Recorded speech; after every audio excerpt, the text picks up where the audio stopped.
All right, welcome to Moonshine and Music. I'm here with Aaron Lucas of American Beech. How you doing? I'm great. Thanks for having me, Joe. You fired up to play tonight? I really am. It's a cool gig, right? Beautiful room. Yeah.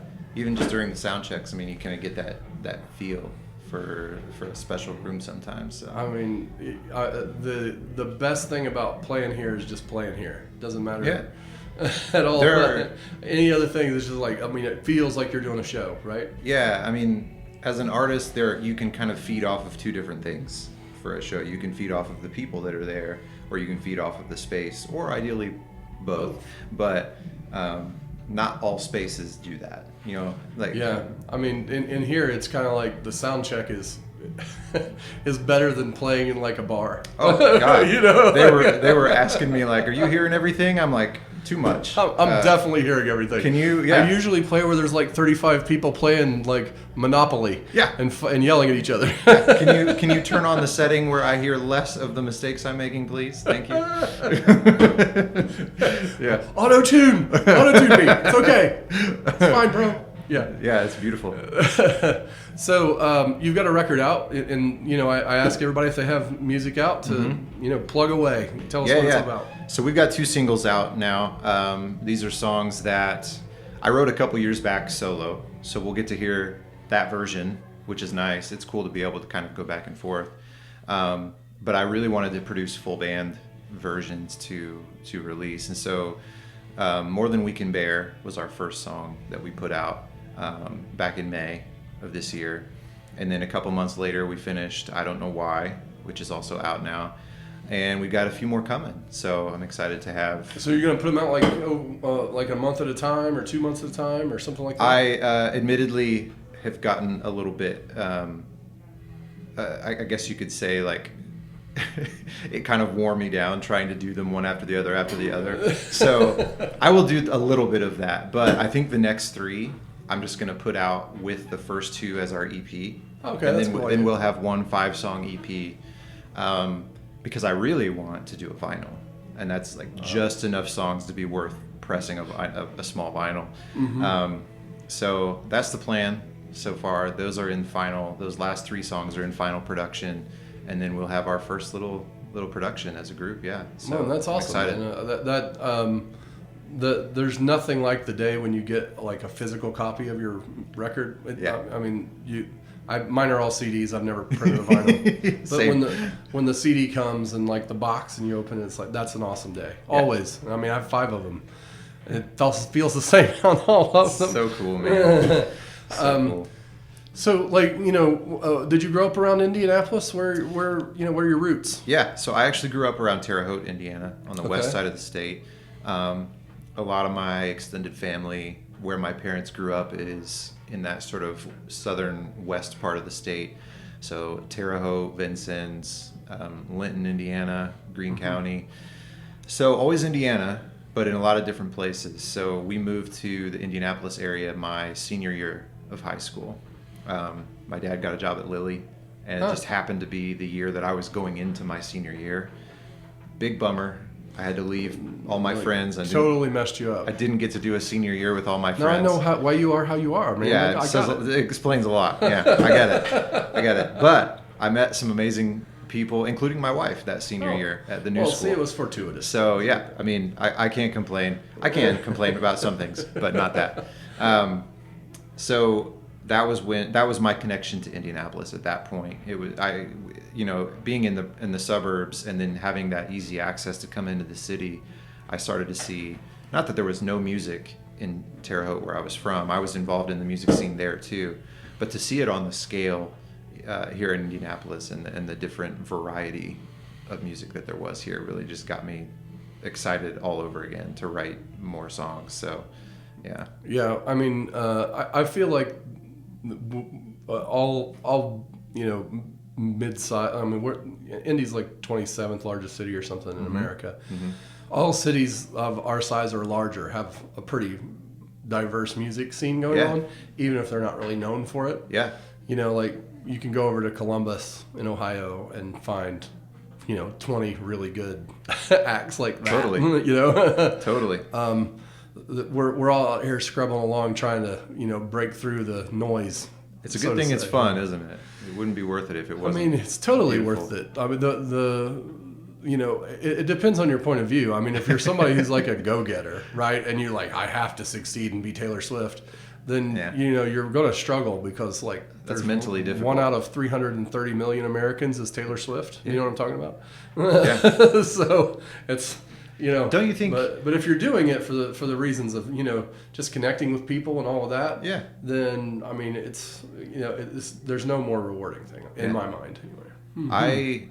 I went through a couple of years from a previous band to this project where I wasn't playing. Right. I had never experienced myself as an adult not writing music and did not appreciate how much of a therapy and a necessity it was for me. For those couple of years, if I look back now at those couple of years, by far the darkest years of my life, mentally, because I wasn't creating. I wasn't writing music. I get that. I mean, you've been to my open stage, and you know what our mantra is. We have one rule, which is try not to suck. Yeah. It's not that we're concerned about how good people are. Yeah. It's that we want everybody to give their effort because that's where the real win is. Yeah. Like the win for me is that, I see somebody come to the thing and they're terrible, and then they come 3 or 4 more times and they get better, and they come that next time and you're just like, damn, that's a good song. Yep. Yep. and it's like you could just see it happen, and it does a lot actually. Yeah. Because when people first start playing or whatever, they're really nervous and they don't even do as good as they could do at that moment. But they get then they start connecting with people and talking with other guys, and they like learn a little bit and this and that and the other, and they it's like a whole community no matter what, right? Yeah, I think it's a double-edged sword the way that music is discovered these days and just how much of it is out there. Because when I was a kid, there wasn't YouTube and Facebook and Instagram and all that to be bombarded with how good everyone else was. There were a few other people in my hometown that I knew played. And even if I wanted to be competitive, which even back then I didn't, that was all I knew how to compete against. I didn't know anyone else, right? I had a couple CDs. And you had no way to compete against, like, Bruce Springsteen or whoever, right? We knew that was out of reach. So everything in the middle was unknown to us. We assumed that everywhere else in the world, they were the same as us. And there was just, every now and then, just some magical hand came and grabbed an artist and was like, okay, you get to be up here now. And you get to be up here now. We just bombarded every day. The thing is, the greatest thing about living now is that music is democratic. Yeah, like, everybody can put out songs and compete with everybody else. It's also a negative, right? Because if I have to compete against Kendrick Lamar or Taylor Swift, I'm going to struggle. They have massive fan bases and money for advertising, which is also the thing that a lot of musicians don't understand. Oh yeah, that when Taylor Swift puts out an album, she spends like $10 million to promote it. Yep. I mean, she makes it all back. But, we're out here pretending like there's a business. We're out here, and there's people that are like, oh man, like you're paying for streams if you put an advertisement on Facebook. And it's like, no, I'm advertising the song because like I'm competing against record companies that are actually advertising the song. My advertising of the song is peanuts. Like, but that's I don't have any money to do that with. You know what I'm saying? And that psychological bombardment always on artists these days, to like people making you feel like you have to judge yourself. Right. Like if I don't reach that level, I'm not successful. Or it's cringy if you promote yourself because you're not at that level. Like it's only cool to self-promote when you're already famous. I'm totally like totally. I don't even care. I'm like, if you don't. But you hear people say these things, right? Oh, they do. They've said them to me. Yeah. And it's like, what am I supposed to try, or am I not supposed to try? Or I'm just supposed to be like, it's going to be magical. Yeah. As if it was like the truth is, if you talk to like even Elvis, it wasn't magical. There was a lot of hard work that happened. Yeah. You know what I mean? Like that's just not the story that gets told. It's like, well, he was discovered by, Sam Phillips and whatever. It's like, no, like he did a lot of work recording a record. It's always hard to record a record, but they did it in 1957. Yeah. You know, I've got different equipment here, and I can like almost AI a song together if you want to. Yeah. Right? Yeah. They could not do that. No. No. They didn't even have good tape machines. You know, I mean, yeah. I mean, I think you always have to constantly remind yourself about all those different factors that are playing on you and weighing on you when you're trying to create. And for me, it's just remembering what happens if I don't. It's not about whether the songs are successful or not. I go check the streams. I go see how many people are listening. I do. I can't help it. But that's not why I do it. So as long as I just keep remembering that. Yeah, I mean, sometimes it's also really easy to get frustrated if you're really paying attention to that because too much. Yeah. You know, people because the algorithms also do weird stuff sometimes, right? Oh yeah. Like you'll work for something really hard, make a video, you've like worked on it for hours and get it like what you think is perfect. You put it out there and YouTube shows it to like 9 people. Yeah. Like they literally only show it to 9 people and like 4 of them watch it or something. Mm-hmm. Like, and you're like, that seems like a good percentage to me. I'm like, so why didn't they show it to more than 9 people? I feel like that's a really small sample to decide whether it was good or not, you know? And then like, so, you know, you take it down and put it back up again and it like goes and gets a few hundred views like in 10 minutes and you're like, what the hell was broken when I uploaded that the first time? Something was broken. It only showed it to 8 people. Like that's not even enough to like decide it sucks. I've been trying to think about the 20 years ago what the equivalent of an algorithm was. Because like when we it was like playing in the wrong bar. Maybe like you go into a bar and they just like, you know, they're all in there. They're having like they told you they were a honky tonk, but then they wanted you to play Nickelback. They had you in on that night. I've had this happen because I played gigs everywhere. Right, you come in and they're like, you know, it's a good night. It's a Friday night. You know, it's always good in here. And then what happens is somebody's fucking bachelor party's in there, right? Not there's the like you expected, there's 200 people in the place, and 150 of them are with this bachelor party. Yeah. And they don't care who's playing. Like they weren't there for that. They're there to like, you know, play all these stupid games or whatever. You know what I'm saying? Like whatever the thing they're doing is, you know. And you're just like, okay, like, and no one else is going to come in the bar because it's full. So they like come. They don't want to be around the bachelor party. Yeah, right. They if they even show up, they walk out. You know, and then the bachelor party leaves the bar with like, you know, the last 40 people. You know, it's like vastly empty.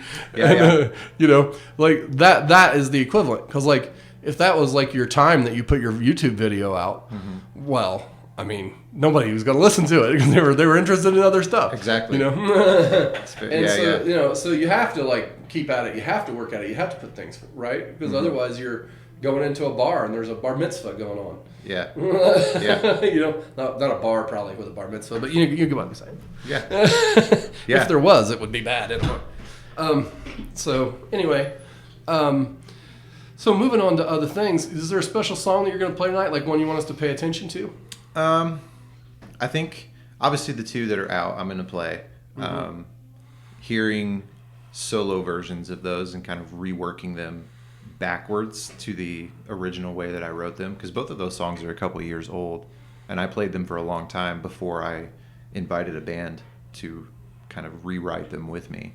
And so getting to go back and play them solo is always really fun to sort of rediscover what I liked about them in the first place. There's also a few songs that are literally weeks old that I'm going to play. And so I think that sort of, it's just a really good reminder that it's a constant progressive process, right? Yes. So some of these songs are brand new. Some of them are several years old and have been worked over many, many times. Is there like a major influence that you had, and like, you know, or it's like, who's your favorite 5 bands, or something like that? I would say cliche question needed to be asked. No. There's this sort of like Venn diagram that everybody has, right? Where you land in the middle is influenced by a couple different things. I went through this sort of indie rock emo phase in high school. That's one of my Venn diagrams because that was the first type of music where I ever wrote my own songs. And then I went through a folky bluegrass, like Nickel Creek and Trampled by Turtles and Avett Brothers phase. And now I'm kind of going into an alt country Americana phase to bring it back towards rock and roll, still with some of those bluegrassy, folky vibes. And so, who are the alt country guys? Because yeah, the guys like Tyler Childers and Sturgill Simpson. I've been on a Tyler Childers phase. Yeah, those are the guys. Those are the people I'm looking at now. Where when I put my songs on YouTube and it says, "Who do you sound like?" I like to think that's who I was listening to when I wrote these songs, and who I think would also like the music is people that like those artists. So all right, man, that's cool. Thank you for coming on to the show. Thanks for doing the show tonight. I hope you have a good time. So excited to be here. You're gonna get there and kick some butt? Yeah, let's do it. All right, let's do it.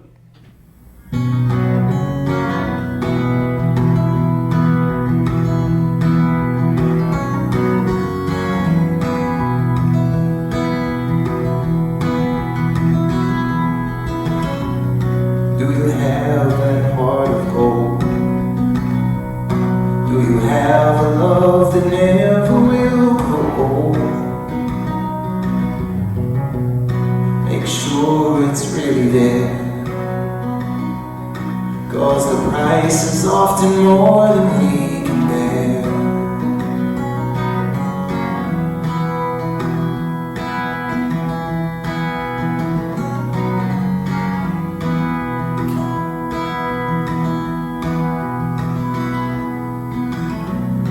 Do you always buy what's sold? Do you always do exactly as you're told? Make sure you really care, 'cause there's no returning what was never there. You'll make it by either way, but you better start to pray. I really need someone to explain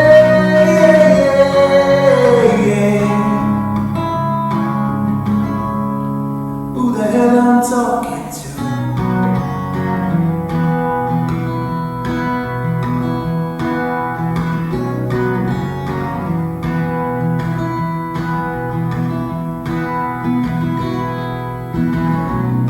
If you have that heart of gold,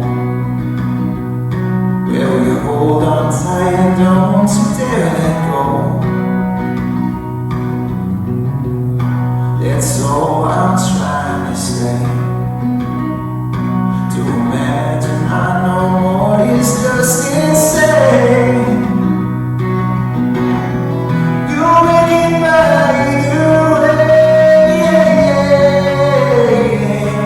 but you better start to pray. I need someone to explain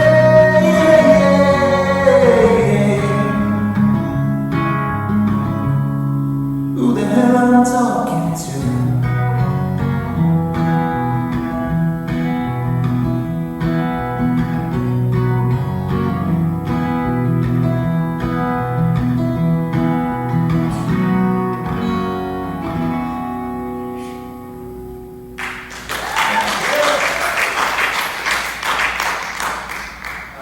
It's been beautiful. You all are such an attentive room. I really appreciate it. You can hear a pin drop in here. It's crazy.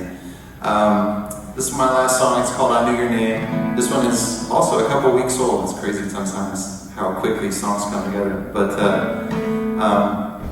really have loved being here and can't wait to hear Mother and also Matthew Marcel. And thanks again to Joe and to the series for having us. It's really cool.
Back when we were the same, oh, I know your name.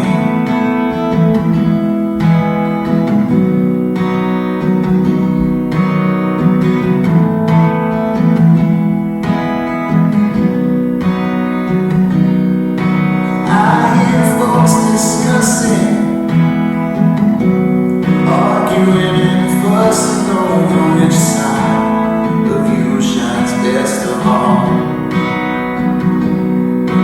All I want and all I need is to get past all the greed, clamoring over your worth and all your flaws.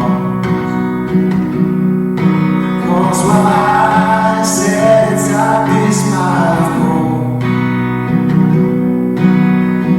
time unto the weekend under the waning flame. Wore us down and made you shine. I knew your name. Back when we were the same, oh, I knew your name.